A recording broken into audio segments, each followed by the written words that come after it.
Morning, everybody. Today you see all these ingredients, and what we're going to do today is we're going to do something called Macaroni Bechamel, which basically is like an Egyptian lasagna. Okay, so what we have here is Worcestershire sauce, a can of tomato paste. We have here a seasoning. You can do Lawrence.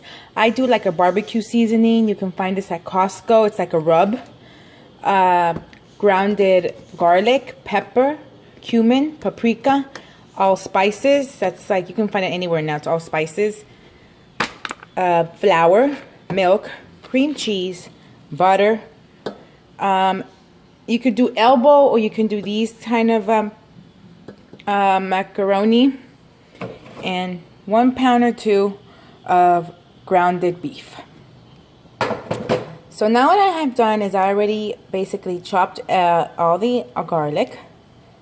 Now we chopped the onions. I chopped most of all the onions here.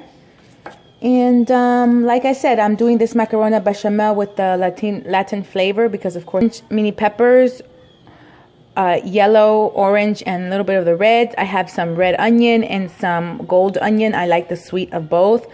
I also already kind of separated 1 tablespoon of each of the condiments that I had said before.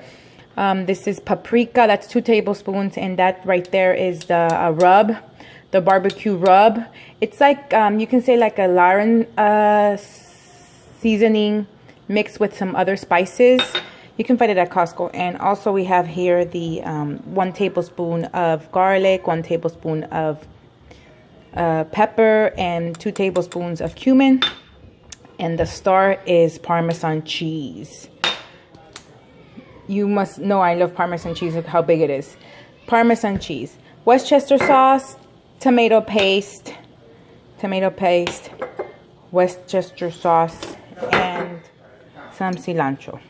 Now we have the grounded beef cooking, the onions, and the garlic. Now we're going to go ahead and put our spices. Okay, all our spices in there. Oh, by the way, I put the 2 tablespoons of all spices here. And this is how it looks like. So that way you guys could put it in there. So we're going to put that all, incorporate everything in there. The Parmesan cheese, we're not going to put it yet. That's going to be later. I'm going to mix it up. I have the onions already in here. And the garlic cooking. Put that in there. Now we're going to put the orange peppers, the yellow peppers, the orange peppers, and the red mini peppers in there as well. And we're just going to wait. That's all. We're just going to wait brown. All right? That's it. Cooking process takes about 25 minutes. And then it's all and I didn't put any oil, by the way. Just a little bit of water. Now at this point, it was about 5 minutes. I'm going to go ahead and put Worcestershire sauce, a little bit of Worcestershire sauce to give it a flavor. The meat, I like to give it a lot of flavor. That's what I like. I just like flavor on my meat. I don't like it bland.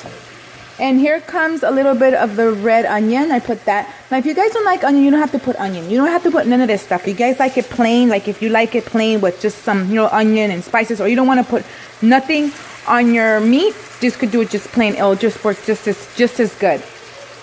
Now, what I'm doing at this point, it's been about already 5 minutes, okay? At this point, oh my God, it smells so nice. At this point, I'm going to go ahead and put cilantro. I usually put parsley, but this time I didn't have it, so I'm going to put cilantro just to give it that nice color. I like my food to be colory. I like my food to have color. That's just me. But you don't have to put all this in. Really, the recipe it's just onion and tomato paste if you like to, and just grounded meat. That's how the recipe is. But since I want to put a little bit more flavor in it, I wanted to tell you that I used half of the red onion and half of the yellow onion.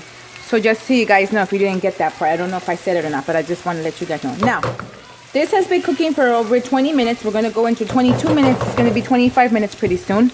I put 3 tablespoons of a little bit more of tomato paste because the fact is that, it gives it a nice color. You can put 1 tablespoon or 2. It's optional. Do the bechamel. I have about 4 tablespoons, a stick and a half of butter. That's what I put. I have 1 cup of flour. Butter is melted, and I'm going to go ahead and put the flour. And that's 1 cup of flour. I got a little leak there. So 1 cup of flour. And what we're going to do is we're going to turn it until it becomes like golden brown. Well, that's what the recipe says. So keep on turning it until you start seeing it a little bit golden brown.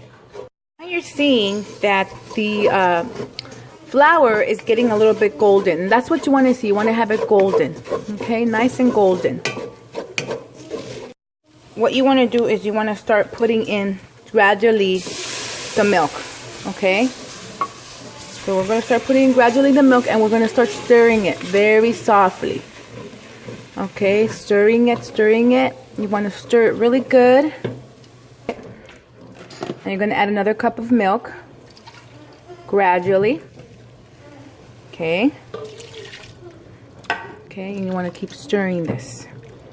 Keep moving it around. Don't worry about those clumps, those are going to disappear. Just keep on moving it. If you need to add a little bit more, you will add a little bit more of milk, just to give it a little bit more, and you keep stirring it. So now it's bubbling. It's nice and smooth. I have sugar, I have some salt, and some nutmeg. I'm going to put that in there. We're going to go ahead and incorporate it in the bechamel. Also, we're going to add a little bit of the Parmesan cheese. This is where the cream cheese, we're going to put the cream cheese, and we're going to put it in there. And we're just going to mix it. This is going to make it really creamy and more nice. I put like maybe, you can say about 3 spoonfuls of cream cheese, which is like maybe a third of the bar. And there you go. It's all nice and creamy. I got a little tray. This is a foil tray. So here we have now, you know, we incorporate everything. I put a little bit of, like I said, a little bit of the macaroni bechamel into the ziti, and we're just mixing it all up. So that's all mixed up. Now what we're going to do is we're going to build our macaroni, our pasta, our macaroni bechamel, or our Egyptian / Latino lasagna. So you want to put that in there. And just put a little bit, you know, of the macaroni bechamel in there. Want to put a little bit more of the pasta. Just make it, just build it very nice.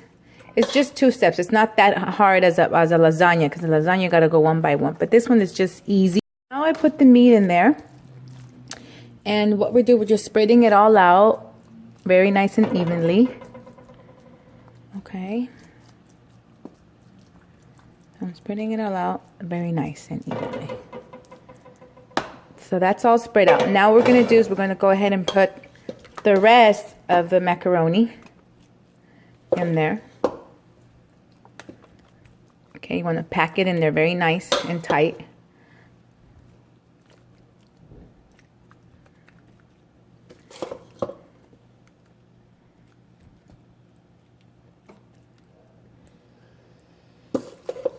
Okay, do that.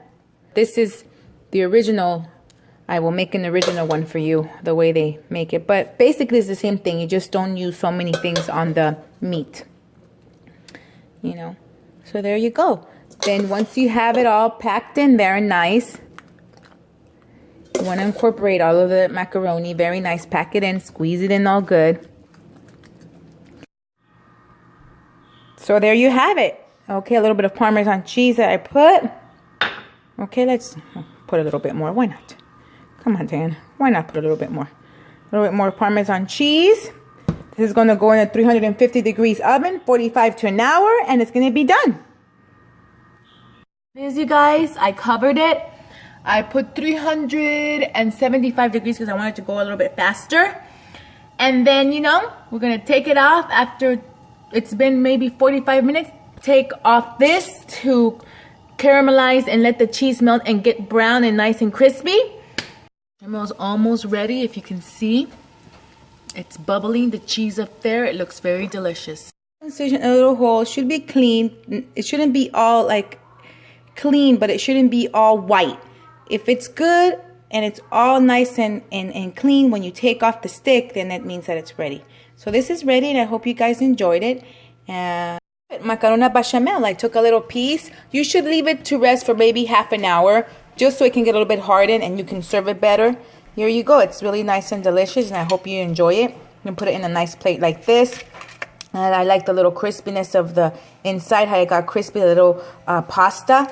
And I hope you enjoy it.